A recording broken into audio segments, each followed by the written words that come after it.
Right, my tractor's back. This one on the end here. This is the one I'm going to use because this is the one with the big wide wheels on the 900s. These are. So I've got to put it on the NZ, and it also hasn't got a weight on the front. So. Right, we're out in the NZ, going up down the field. Got the GPS set up and headland management bit back, as you can see. We are on what's basically on the plough. This was ploughed in January, so probably about a month and a half ago, 7 weeks, something like that, I reckon. So that is a bit rough, but the NZ's doing a good job pulling it down. Right, I've just started drilling. I'm out in the drill now. You can probably tell by this camera that's looking a bit hazy. Yeah, that's a bit dusty. Let's have a look behind me and you'll see what I mean.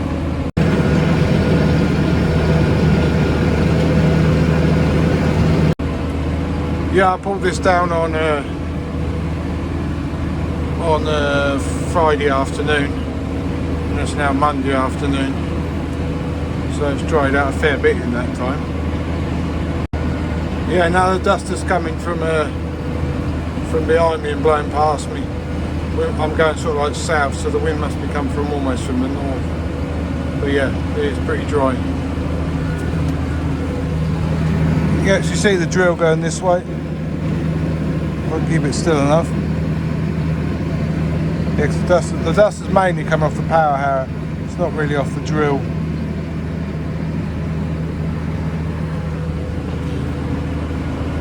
Yeah, I pulled this down on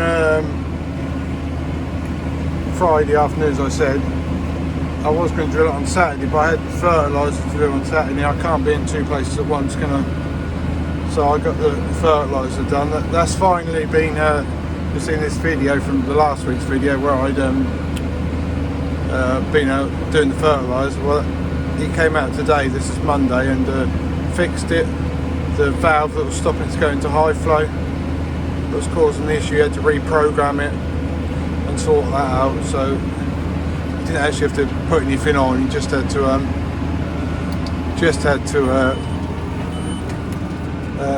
reprogram it and that. And he went up the field and put some water in it, and went up the field. He said he got up to 20k, something like 350 litres a hectare, I think, and that was going fine. So yeah, so that's all sorted. So, but yeah, that meant because I didn't do that on Saturday, it's got a bit dry now, but hopefully we're going to get a bit of rain. We'll see what happens. But there is moisture in there. It's mainly like just on the top that it's really dry. There's plenty of moisture in there, so hopefully the seed is actually going into moisture, so that should be okay.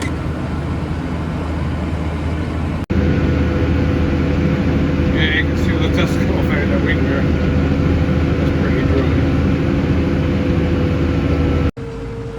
Right, it's now Tuesday morning. I'm on the next operation of this field. I'm out doing the rolling. I didn't do the headland last night.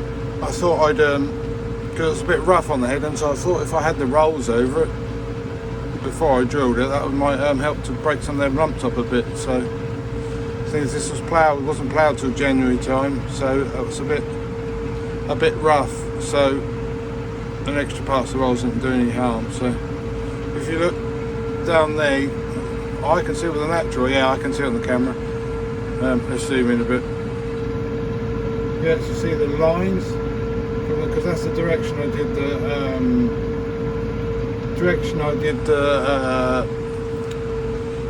what was it, with the NZ, and you can see the dry marks where the wheels went. So yeah, I know, I get this field rolled, the inside, and then I'll go and pick up the drill and come back and do this headland here at the edge.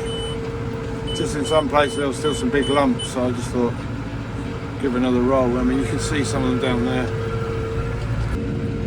I found another lens on the camera, which I'm going to do a far wider shot. I can get the whole rolls in there. Yeah, I got my 12 metre Heaver King rolls, so they're slightly over 12. I think they're probably about 12.2. So they do a bit wider than they actually do it. Actually, because I've got to set the GPS, I've got to set it at 12 metres. So we're not going silly fast.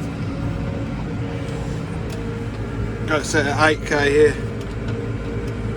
And I've got to, so while we've got a 30cm offset, well, I'm trying to keep out of where the tram line goes. And the last run at the field came in the tram line, so I just pushed it across a bit to so I didn't take the tram line marks out, so I can still see where they are after I've rolled it.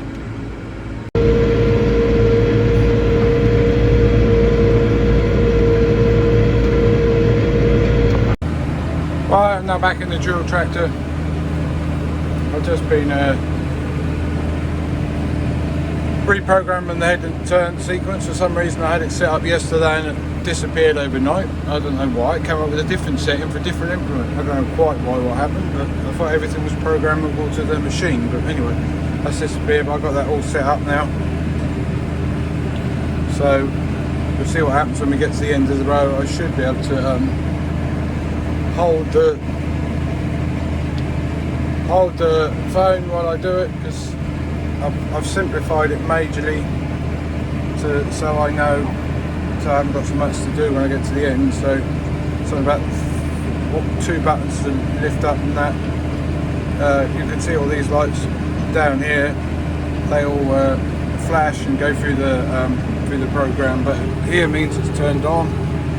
So we're now coming up to the end. So this is the head and turn one. So we get to the right position. Press that. It does 4 things at once. You press it again to drop the revs. You can't drop the revs at the same time as the other ones. It hasn't got enough revs to do all the movements it's got to do.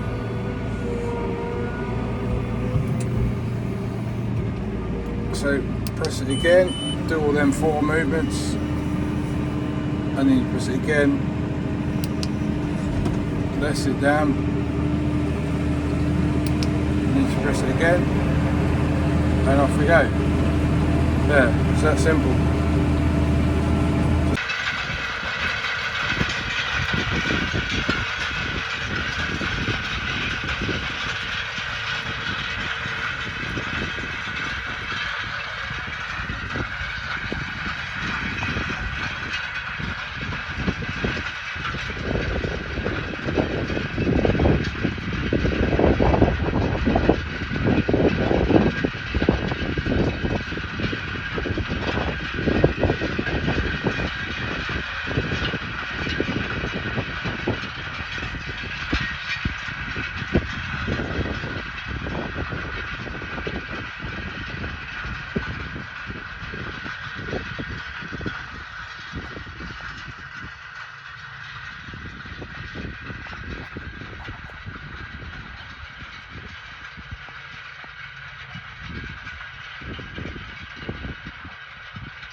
Right, nearly finished on the last round the headland now of the second field. So now I can get the rolls, do that, and then we'll see what happens after that. Got fertilizer and preamps to put on it, so we'll see how we're getting with that. Still as dry as ever.